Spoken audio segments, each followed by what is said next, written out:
Hello everyone, welcome back to the channel. This is another exciting video which is extension of the previous video. In the previous video, we implemented the Node.js backend for the authentication system. In this video, we will build the React frontend that connects our APIs to the frontend side. We will handle login, sign up, protected routes, and authentication persistence. So without further ado, let's get start into this. So I have opened this frontend authentication folder in the VS Code. Now let's create a simple React.js application. First of all, go to your terminal. So you can run this command npm create wait at the rate latest for creating a simple React application. We are going to use React. We are going to use JavaScript. So our application is created and running on port 5173. Now let's install packages Axios and the React router DOM. So first of all, let's set up our Axios so we don't have to write the similar code for calling the backend API. So we will create a config for the Axios. So let's create a new file in the lib called axios.js. So let's create a API client for the Axios. So we will export default axios.create. We need configuration for the same. Base URL would be http/localhost/ yeah API we have, and the with credentials we need true. With credentials allow frontend to send cookies with all the requests. So we have set the with credentials as true. Okay, that's our Axios configuration file. Now let's move to the sign up page. So in the source, we are creating a new file called signup.jsx. So RFC. So first of all, let's create the input for the email. Name is email, and similarly for the we have the name and we have the password, and we would have the button for the submit. Now let's start the server. So we are having the simple white React application. Now let's configure the React router DOM for the pagination in the app.jsx. Let's remove all these things. Let's go to the main.jsx, and we will wrap our app in the browser router. Okay, and in the app, now let's create the routes in the app, and we will create a new route. Okay, which will have the path as, let's say, slash sign up, and element would be sign up and login, uh, and all these things. Okay, and the element would be sign up. We'll say sign up page. Now let's go to the browser, and you can see we are having the home page. Let's go to the sign up page. You can see we are having the sign up also. Now let's create the login screen also in the source. Let's create login.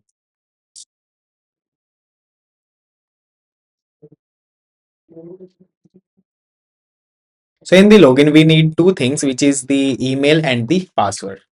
So we are having suggestions, email and the password, and the submit button also. So let's give us submit button. So our login screen is also ready. Let's go to the app.jsx and add it over here. So as you can see, we are having the sign up page and the let's go to the login page also. So we are having the login page. Now let's implement the logic behind sign up and login page. So first of all, let's create three states for the email, name, and the password.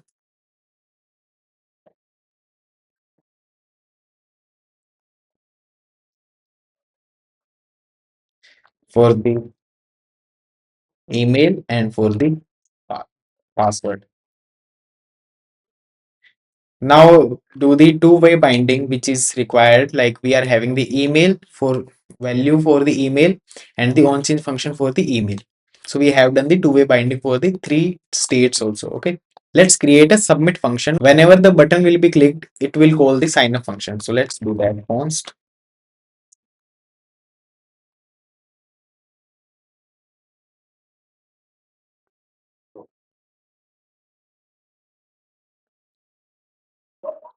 So first of all, what we have to do, as we know, if this button will be clicked, then it will submit that form. So first of all, we have to prevent it, okay, for the default behavior. After this, we will call the API. Okay, so we are calling the API, then it should be an async function, and we will have the const response. So await API, which is API is coming from the in the lib axios.js. We are having this. Okay, uh, so we will import that. We'll say import API from lib slash axios, and to the API, we will say post this request to slash sign up, and we will have the same things. After that, let's console that response, so we will get to know what is coming in the response. First of all, we are having the auth over here, which change we need to do. Now let's go to the browser and try it. So let's inspect this first of all.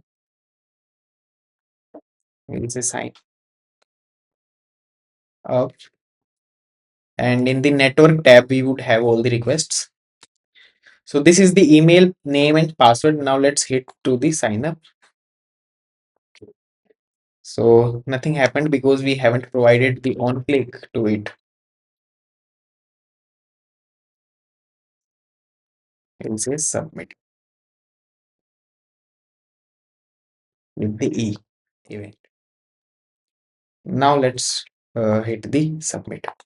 Now we are having the sign up, and it is saying 201 created, and we would have the payload, that email name and password, and the this is the response that we got from the our backend.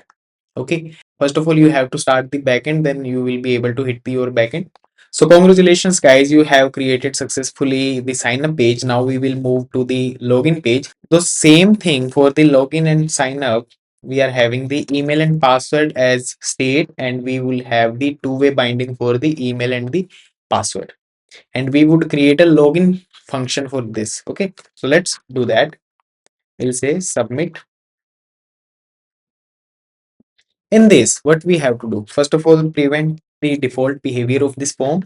After this, we will have the response API coming from the uh, Axios.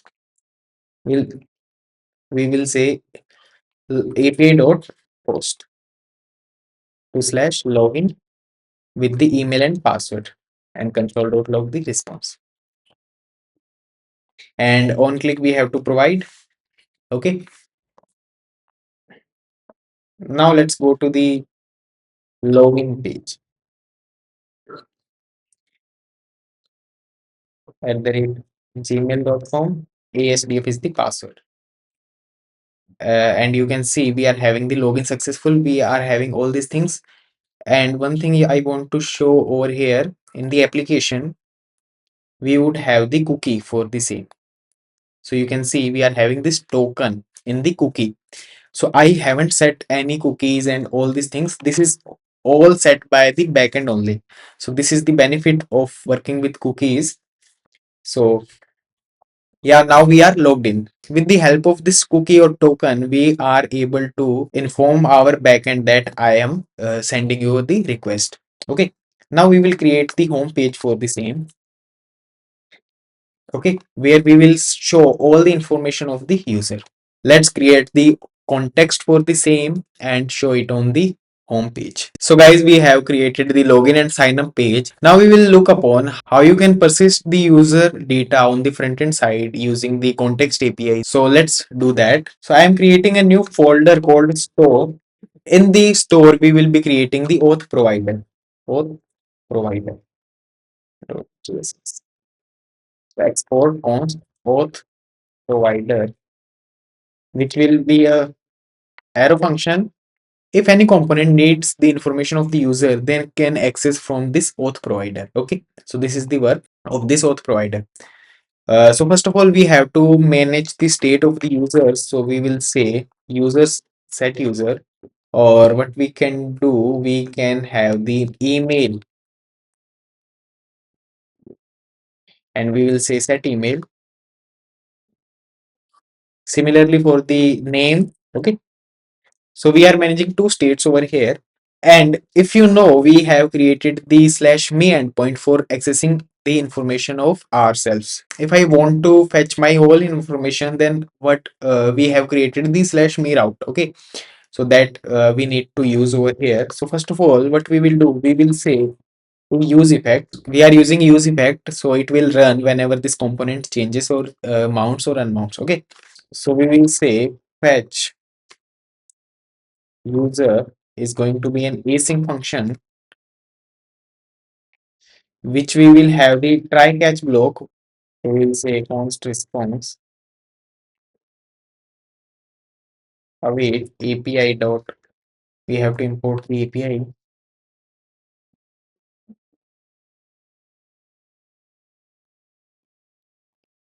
We'll say API dot get.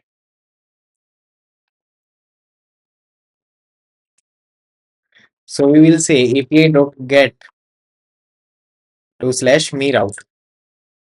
So this will have the response, and we would say set email to the response dot data dot email and set name to this. After this, and if we are having any error, then we would say console that error not authenticated, and we would provide the dependency array. After that, in this, we have to provide a auth context over here. So first of all, we have to create the context. So let's do that. We will say auth context is uh, create context. This context would be returned over here. So we will say auth context dot provider. The the value that we are providing over here is email and the name, which is in the object, and we will render all the children. Now let's go to the main.jsx and wrap all the application in the auth provider. We'll say auth provider.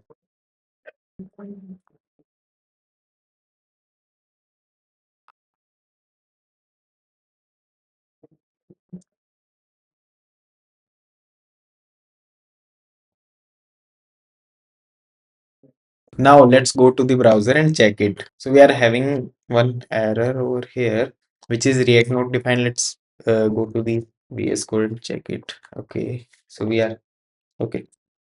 Import React. Uh, so we have to define the children also. I hope.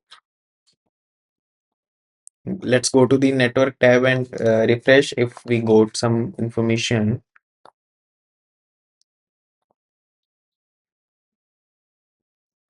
Okay, so we have defined this function, but we haven't called this. So let's call this function. So as you can see, we are having the error. So I have to start the backend also. So let me start that.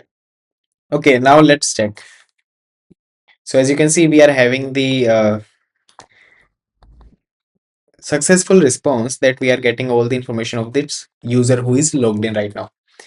Okay, now what I want to do, I am having the home page here. Now let's create another component called home.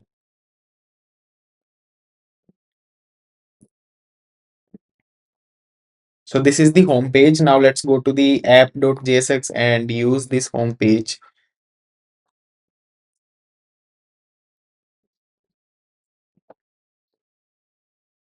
Okay, and in this home, I want to access the information of this user. So how can I access this? So first of all, we have to take the information from the auth context. Okay, we will say uh, name and email from the React use context or context. We have the okay, and now let's display the home, the name and the email ID. We are having auth context is not defined. So let's import the auth context first of all from the store. Now let's go to the browser. Does not export. Okay. So we have to export this one. Now it should work. You can see we are having both things are empty. Okay. Let's go to the auth provider, and in this we are having the response data we have printed.